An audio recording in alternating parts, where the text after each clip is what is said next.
Our next presenter is Dr. Christian Thurstone, an addiction psychiatrist who comes to us from Colorado. Thank you for being here this morning, Dr. Thurstone.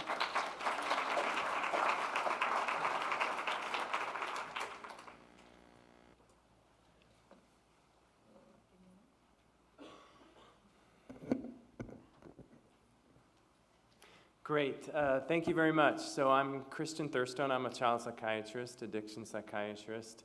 I'm at the University of Colorado, and I am also, that's where I do my research, and then I'm also the medical director of an adolescent substance treatment program. And 2/3 of adolescent substance treatment referrals are for marijuana, and so that's how I became involved in marijuana-related research. And so I was given 3 tasks today. So is marijuana addictive? If so, what are the treatments? And what are some of the health impacts of marijuana legalization in Colorado? So those are the 3 topics I was tasked with today, and I'll be sticking around later this afternoon if people have other issues they want to talk about related to this. So first, getting into is marijuana addictive is my first task. And so taking from that, addiction is not technically a medical term. We use the term substance use disorder in the medical literature. And so these are the 11 symptoms in the DSM-5 Diagnostic and Statistical Manual of Mental Disorders, 5th edition, which came out in the spring of 2014. And so this is how we diagnose substance use disorder in adolescents, adults, through self-report typically. There's no blood test or other kind of test we can do for this yet. So do people use in larger amounts than they intend to use? Have they had repeated unsuccessful efforts to cut down or control their use? Do they spend a great deal of time using, obtaining, recovering from the substance use? Do they have cravings? Is there a failure to fulfill major role obligations with respect to school, work, family? Are there recurrent social problems, interpersonal problems, and conflict that the substance is leading to? Are they giving up activities that used to be important to them now in favor of the substance use? Is there physically hazardous use? So with respect to marijuana, that might be, for example, driving under the influence of marijuana, getting into fights, physical altercations related to marijuana use, persistent physical, psychological problems, so using marijuana despite worsening depression, psychosis, other or physical problems, maybe exacerbation of asthma or other medical conditions. Tolerance to the substance, so using more and more to have the same effect, and then withdrawal from the substance, so having a specific withdrawal syndrome when the substance is not used anymore. And so the DSM-5 now formally recognizes tolerance, cannabis tolerance, and withdrawal. And we'll talk more about that. So that's when we speak of, is marijuana addictive? In medical terms, we speak of cannabis use disorder. And so, do people report cannabis use disorder? So, a survey was conducted of over 15,000, mostly young adults, 24 to 32-year-olds. And it was found that just over 12% had a lifetime history of cannabis use disorder. Peak age of onset was 20 years of age, and males were twice as likely to have a history of cannabis use disorder, that's what CUD is, compared to females. I don't have specific data related to Arizona with respect to the prevalence of cannabis use disorder, but we did publish a paper looking at this in Colorado. So in Colorado in 2010-2011, just over 5% of 12 to 17-year-olds had cannabis use disorder, and this is by confidential self-report. Just 8.5% of 18 to 25-year-olds reported cannabis use disorder, and then it really drops off significantly after that, with just 0.4% of those over 26 years of age reporting cannabis use disorder. So in terms of animal studies, I think there is a myth out there that marijuana does not lead to an addiction, and I think that's partly because there was some difficulty early on developing an animal model related to marijuana dependence. And so, but animal models have been developed related to cannabis addiction, with rats self-administering THC, so one of the main active ingredients of marijuana, and developing what's called conditioned place preference for THC. So going to a certain part of their cage in order to self-administer marijuana, because that part of their environment has become associated with marijuana administration. So Dr. Alan Budney is a psychologist. He's now at Dartmouth, and he has spent a whole career looking at marijuana and cannabis use disorder. And so this is a study he did here comparing adults in treatment for cannabis use disorder and compared them to adults presenting for cocaine use disorder. So you see he had 62 adults presenting for marijuana use disorder, and then 70 adults presenting for cocaine use disorder. And he just went down a bunch of those symptoms and compared how the different groups were presenting. So you see, for example, that 97% of people presenting for treatment of their marijuana use disorder endorsed continued use of marijuana despite consequences. That was similar in the cocaine use. People presenting for cocaine addiction, 97%. Efforts to cut down or control their use that were not successful, 86% in the marijuana group reporting that, compared to 93%. Excessive time spent using, obtaining, recovering from the substance, 80% for the marijuana group, 100% for his cocaine use disorder sample. And so that was a statistically significant difference, with the cocaine use disorder group more likely to report that symptom. Physical withdrawal from marijuana, 75% compared to 81% for the cocaine group. Tolerance to the drug, 63% for the marijuana group, 97% for cocaine, and that was again statistically significant. So people presenting for cocaine addiction more likely to report tolerance. Use to eliminate withdrawal, 65% compared to 69%. Using in hazardous situations, 53% compared to 64%. Other activities reduced in order to use the substance, and in that one, the people in the cocaine group more likely to report that as a symptom. So the summary of this research was that people presenting for marijuana addiction, cocaine use disorder, presenting with roughly similar amounts of psychosocial distress and symptoms of addiction, with a few exceptions there that I noted. Dr. Budney has done a great deal of work also in terms of characterizing this physical dependence to marijuana. So it's been thought that perhaps, well, maybe marijuana is psychologically addictive, but it's not physically addictive. And so his work, in a large part, has really helped dispel that. And so let me just walk through that with you here. So Dr. Budney has done various studies of adults presenting for marijuana, treatment of their marijuana use disorder, finding that 57% of them report 6 or more symptoms of marijuana withdrawal. And so we'll talk about that in a slide or two, exactly what that is. But a significant proportion of them reporting physical dependence to marijuana. in some prospective studies in which he looked at adults who use marijuana pretty much every day, took them into a laboratory setting and really studied them prospectively to characterize what marijuana withdrawal is.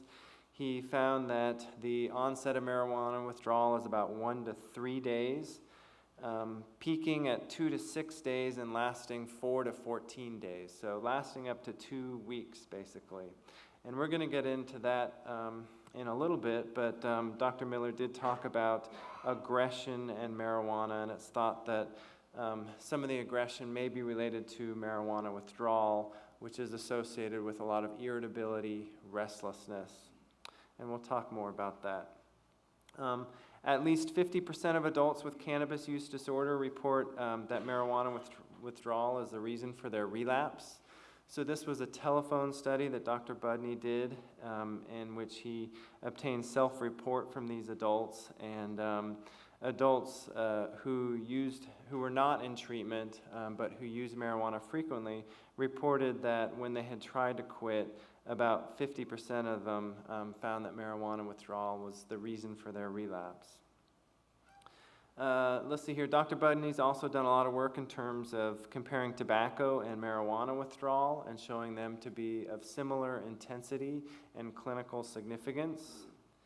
Another finding that oral delta-9 THC, so like dronabinol, which is an FDA-approved medicine, which is synthetic THC, actually treats and suppresses marijuana withdrawal.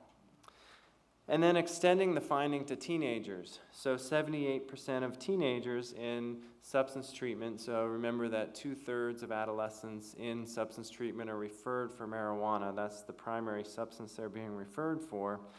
So 78% of those teenagers are reporting marijuana withdrawal, 2 or more symptoms, with a mean number of symptoms of just over 5.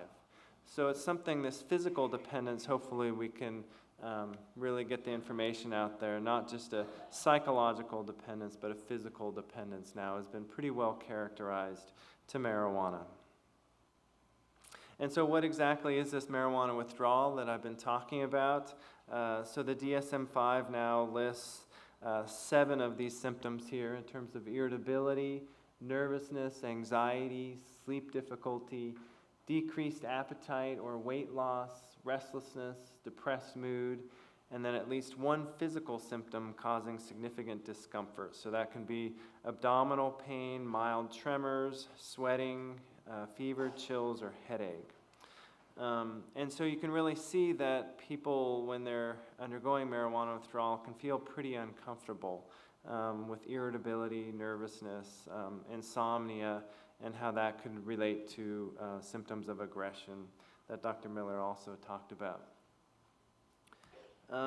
So let's see here. These are some data that we collected in our research group. And so what did we do? We looked at teenagers in substance treatment, and we asked them, are you using someone else's medical marijuana, yes or no?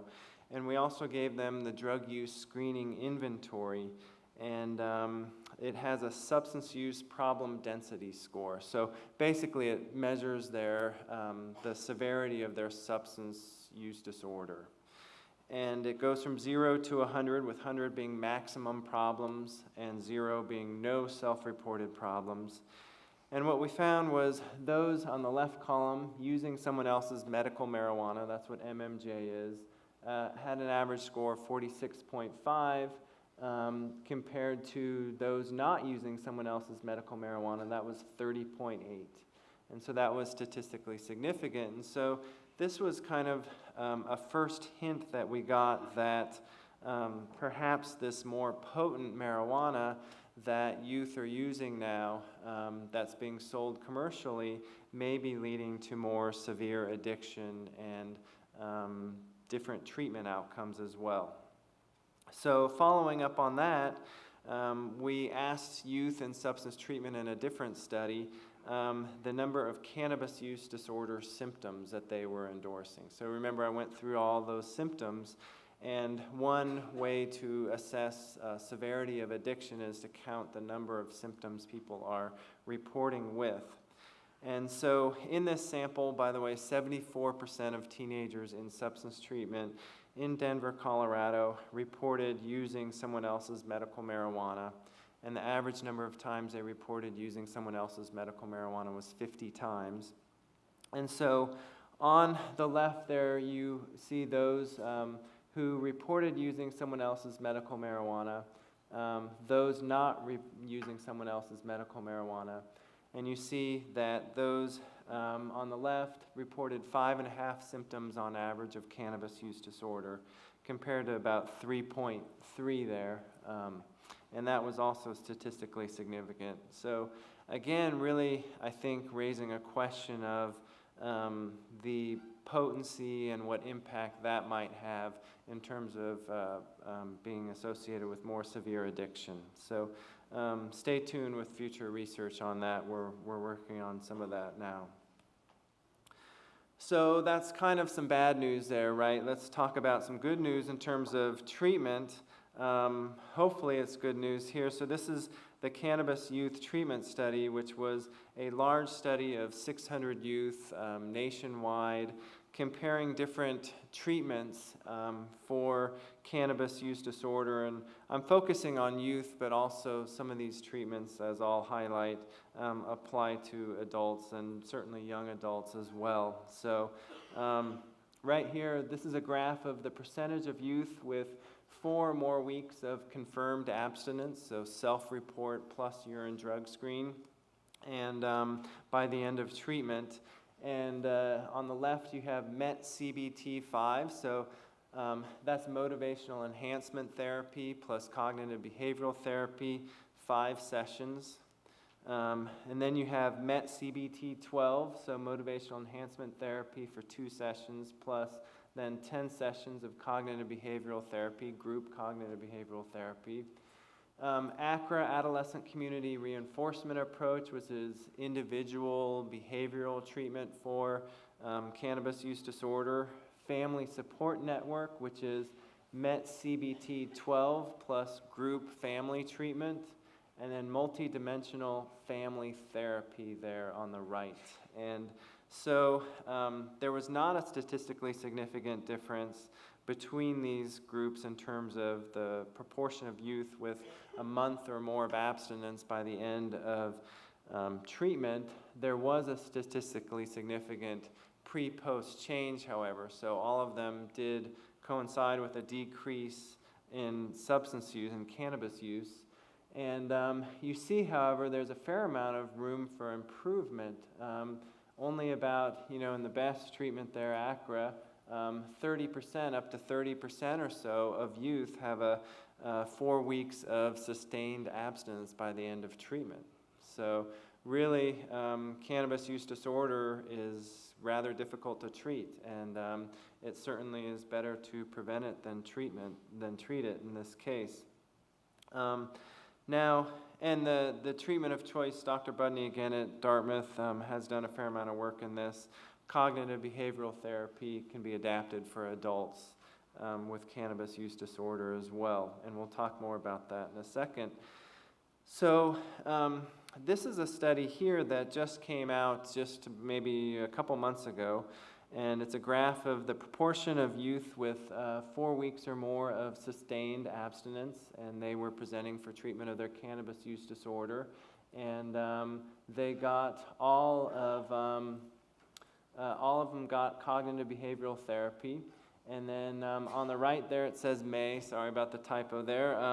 It's cognitive behavioral therapy plus contingency management. So what's contingency management? Basically that is getting paid for clean urine drug screens, getting reimbursed for that. And we can talk more about what that's like, but it's actually a very powerful treatment for cannabis use disorder and any substance use disorder in both adolescents and adults.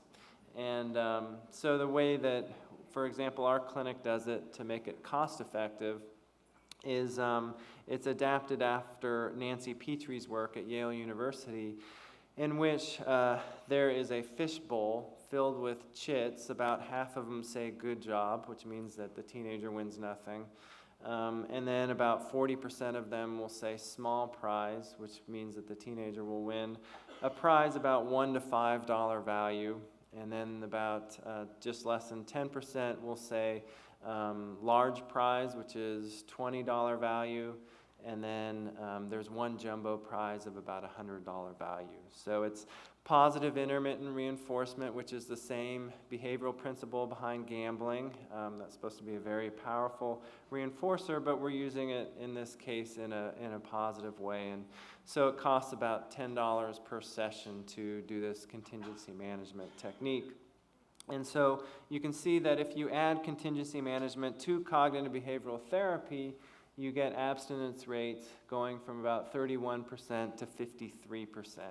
So it really makes treatment much more potent when you add that onto there. So hopefully this is information we really need to get out to third-party reimbursers as well, because currently most people are not reimbursing contingency management as the effective part of treatment that it really is. And the idea is that it's really important to get people clean so their cognitive abilities return and the cognitive behavioral therapy can really take hold. So that's why it's such a powerful combination. Okay, so moving on here, these are data again from the Cannabis Youth Treatment Study. And the bottom line with this is that psychiatric comorbidity is the norm among these youth and adults who present for cannabis use disorder treatment. So specifically talking about youth and young adults right now, in this sample, 53% had conduct disorder, so lying, stealing, aggression.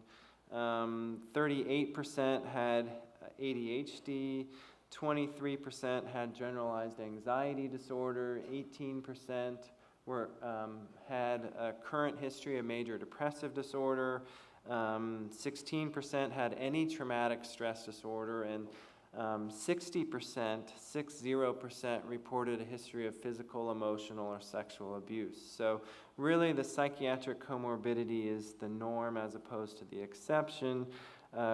And current guidelines really have called for integrated mental health substance treatment, and it's been very difficult to actually make that happen in the real world, but this is why the guidelines call for this, and you can imagine how difficult it is to get clean, much less when you're in, for example, a major depressive episode. It makes it much more tricky. If we line up treatment here on the right, treatment for conduct disorder would be family therapy and or cognitive behavioral therapy. ADHD, so the psychosocial treatment of choice for adolescents, young adults with ADHD would be cognitive behavioral therapy, helping them with goal setting, organizational skills, communication skills. General anxiety disorder, treatment of choice, at least in adolescents, tends to be cognitive behavioral therapy. Same thing for major depressive disorder, same thing for traumatic stress disorders. You kind of see where I'm going with this, that cognitive behavioral therapy, it would be really nice if we could put it in the drinking water, right? And everybody could benefit from this. But you can see how if you're going to choose a treatment that can really target substance as well as psychiatric comorbidity, cognitive behavioral therapy can be very easily tweaked to target the multiple different factors. So leading to 20 years of research at the University of Colorado has led to a putting together of effective treatment modalities for cannabis use disorder called Encompass. And so starting with really a comprehensive assessment, so figuring out what's going on. Is there depression? Is there psychosis? Is there, in addition to the substance use, and trying to tease that out. Individual motivational interviewing. So I have maybe seen one or two teenagers in the last decade I've been doing this 100% time who are like, yes, I want treatment for cannabis use disorder, right? And that's fine. Individual motivational interviewing is a empathic, non-confrontational approach that really engages adolescents in treatment and helps them figure out what goals they have and how perhaps down the road marijuana use is not compatible with achieving those goals long term. We talked about CBT, cognitive behavioral therapy, how that really can change the way people think and act and how they feel. Integrated mental health substance treatment, we talked about the importance of that really 80% of adolescents with cannabis use disorder have co-occurring psychiatric issues, and so that really needs to be addressed concurrently to get the maximum results. Case management right there, doing a lot of work to plug youth, young adults into positive pro-social activities not compatible with substance use, interacting with educational systems, family systems, other systems to lead to good outcomes. And then I mentioned the contingency management or the incentives for clean urine drug screens. Typically we have a 17-week model. Now we know that only one in 10 adolescents with a substance use disorder actually accesses treatment for the substance use disorder. The typical paradigm right now is for youth to drop out of school, get involved in juvenile justice, then to get treatment. And so we've adapted a school-based version of this treatment so we can, what a concept, go to the front end there and head that off at the pass and keep kids in school and out of trouble with that. So we've piloted that and recently obtained some funding to continue researching that. So stay tuned with that, school-based interventions. But I think an important note here is really things that improve access to care and treatment are really needed if only 1 in 10 adolescents with a substance use disorder accesses care for it. And then even when they do access care, it's so very difficult to get, for example, integrated mental health substance treatment. Okay, so let's see here. These are some of our data here related to treatment outcomes with this model. So we have here 4 weeks of abstinence by the end of treatment, 46% endorsing that.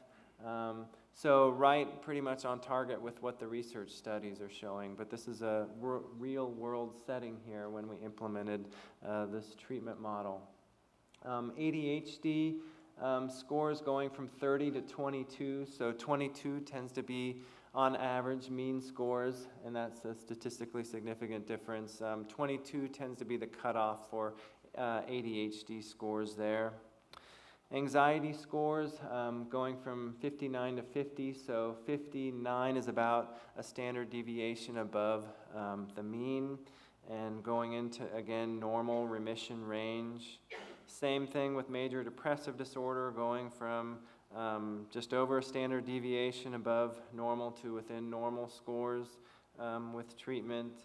And conduct disorder, number of symptoms of conduct disorder in the past month going from 3.5 to about 2.5 pre-post treatment.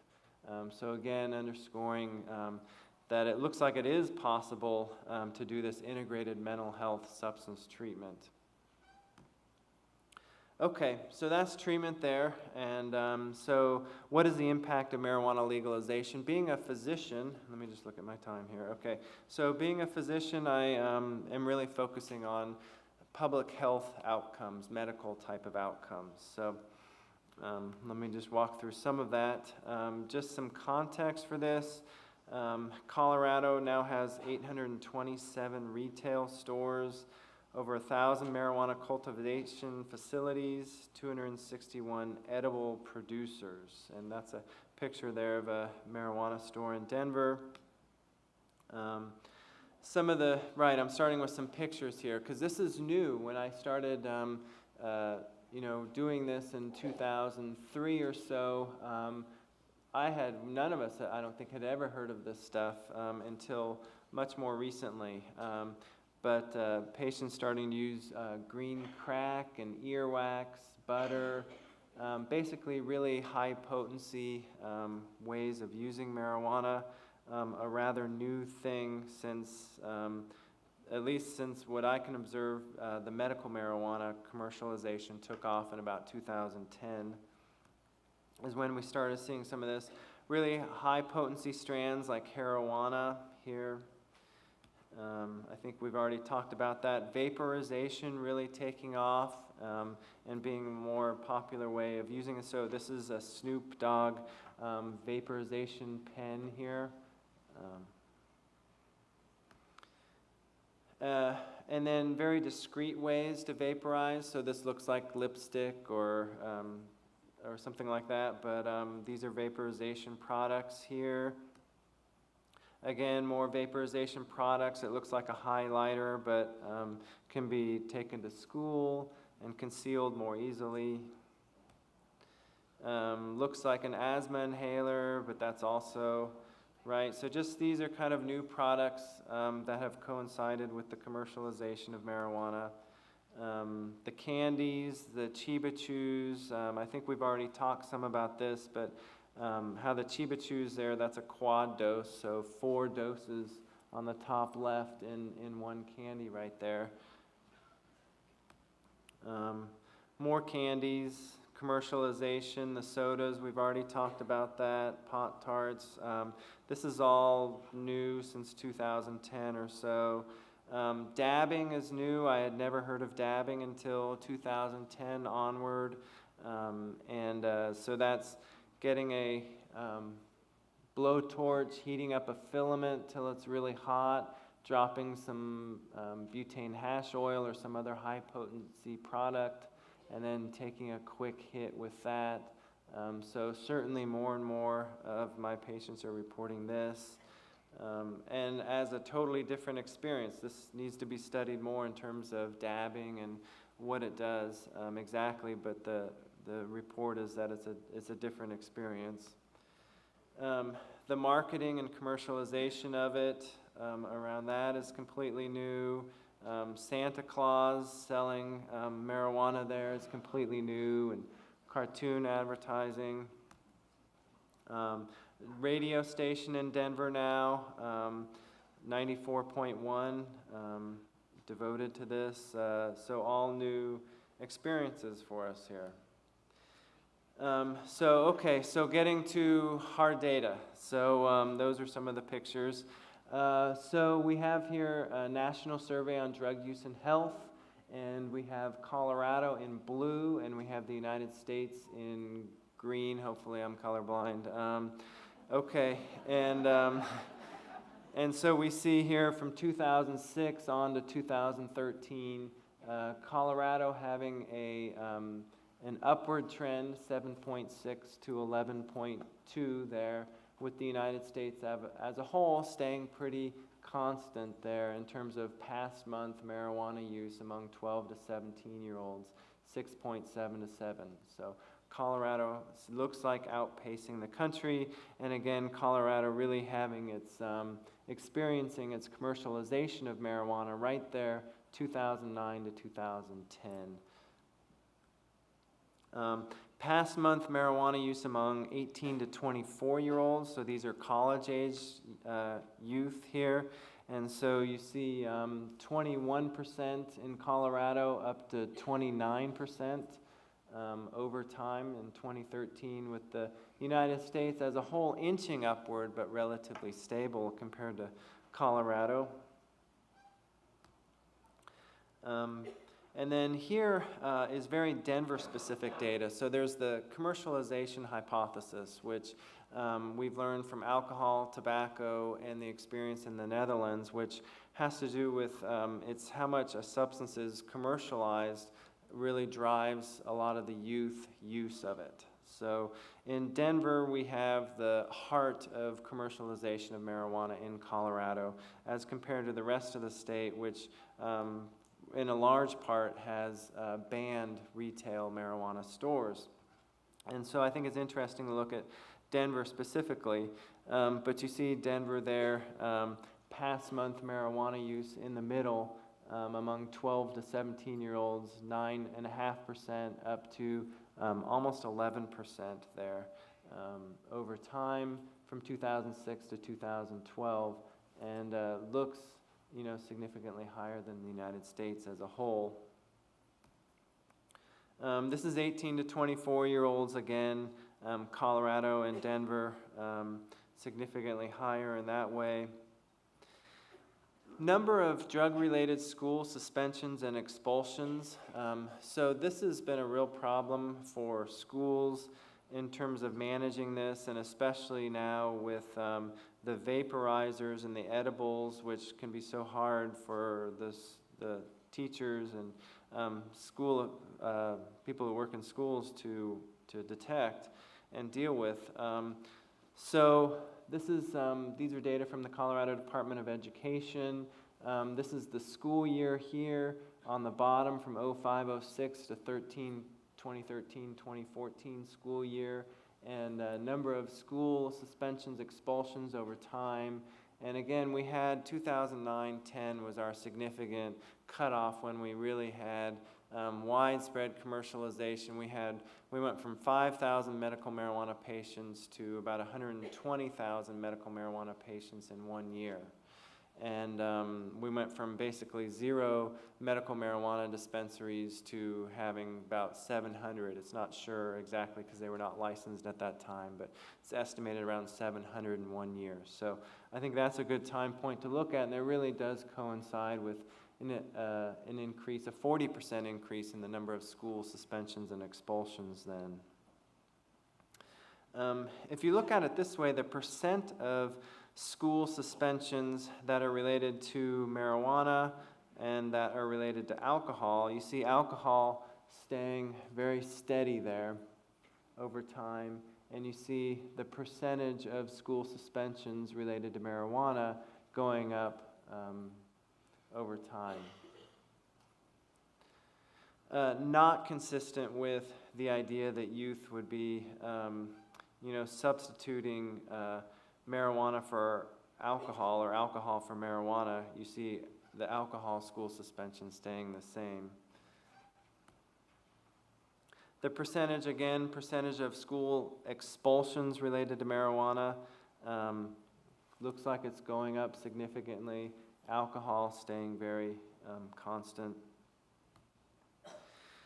These are some data that Dr. Wang at Children's Hospital, Colorado published, and what he did was a chart review of toxic ingestions among children 12 years of age and younger at Colorado Children's Hospital in the Denver area.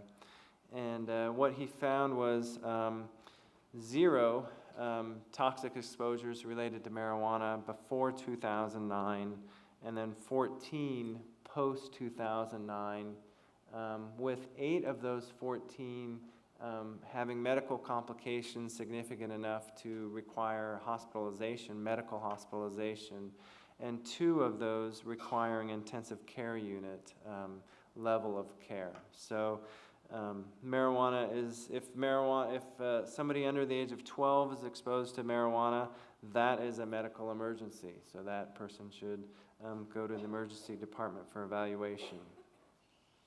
So significant increase, and this is also consistent with reports to Rocky Mountain Poison Control Center, increase in exposures.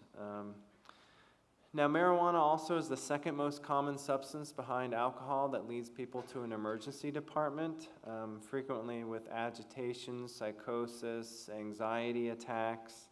And so the rates per 100,000 emergency department visits likely related to marijuana. What does that mean exactly? That means that marijuana, cannabis use disorder, cannabis intoxication, cannabis withdrawal was one of the top 3 diagnoses listed in the medical chart.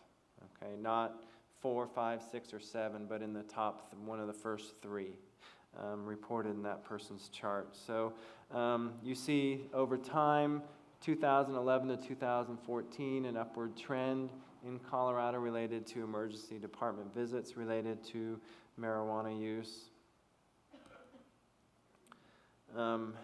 So THC Extraction Lab Explosions. So again, I mentioned how this is a pretty new thing here, making butane hash oil and extraction labs to create these very high potency products. Certainly that, I think, is an unforeseen consequence as well, having an increase in the number of those. Total liters of alcohol sold in Colorado. So again, is our marijuana an alcohol substitute? So if you use marijuana, are you going to use less alcohol? Or are they complements? Are you going to use more alcohol? I think the data are really out there, still to be determined. But just trying to get at this, the total liters of alcohol sold in Colorado has remained stable, if anything, trending upward over time, and doesn't appear to be decreasing. So preliminary data, I think stay tuned with that. So just to summarize here, I don't want to keep people from lunch, so summary, marijuana is addictive. I think there's not much debate in the medical scientific community anymore that marijuana produces cannabis use disorder. And not just a psychological addiction, but a physical addiction as well. So the good news is that there are emerging effective treatments, especially related to cognitive behavioral therapy, which can really target the co-occurring psychiatric disorders as well as the cannabis use disorder, and family therapies for youth.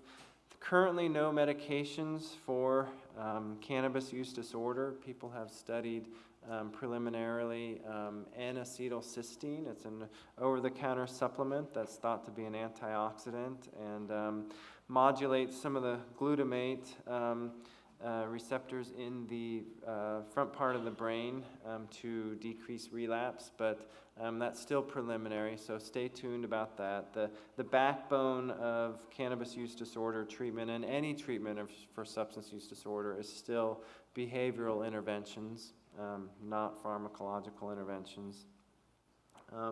And then legalization coincides with some important public health changes in Colorado related to, for example, past month use of marijuana among youth and young adults, also in terms of school suspensions, expulsions, emergency department visits.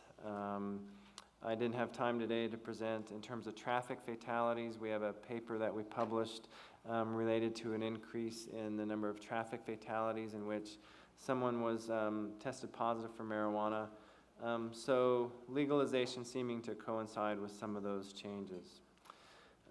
So with that, maybe I'll finish up and I'll stick around all day if people have any other questions. And thank you very much for having me here.